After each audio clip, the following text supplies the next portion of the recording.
Communities across Colorado and the country are getting ready for protests today. They're branded as No Kings.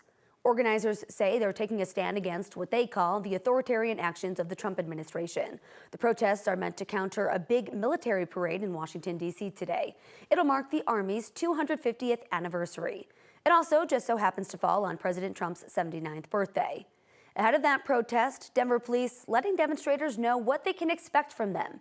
DPD says they will not call on ICE or any federal law enforcement agency to help with the protests. They say some of their uniforms are different colors, so you may see an officer who's not in that typical navy blue. It doesn't necessarily mean that they're from a different agency, okay? They also say that they'll have marked and unmarked patrol cars there. The protests will extend well beyond Denver. People in smaller Colorado communities plan to demonstrate as well. Organizers have listed nearly 50 Colorado locations on their website, and that includes Fort Collins as well as Parker.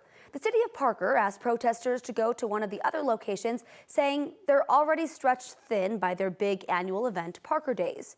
Carolyn Williamson is the one who's been organizing the No Kings protest in Parker over the past few weeks. They're calling it the Nationwide Day of Defiance. It's in response to the Trump administration's immigration policies. Williams says she originally canceled her protest, but then reconsidered, saying the people who want their voices heard deserve better. I feel like I'm doing the right thing, and even though I'm scared out of my wits sometimes, I'm going to go through with it because I can't disappoint them again. The town of Parker says they offered to provide a permit for the protest for another day. They say they're disappointed with the demonstration moving forward because resources are stretched so thin. But police say they have significantly increased staffing levels for today because of the events. Again, this all comes as the Army is set to mark its 250th birthday today in Washington, D.C. A military parade will take over the streets of our nation's capital in celebration. 7,000 soldiers, 150 Army vehicles, and more than 60 aircraft expected to draw thousands of visitors.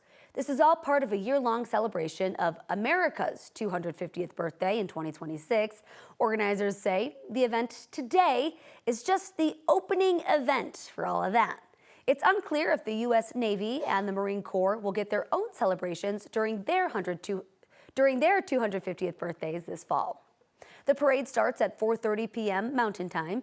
It's expected to last an hour and a half. There is a whole docket of events scheduled ahead of that, including a fitness competition, Medal of Honor recipients recognition, and a cake cutting.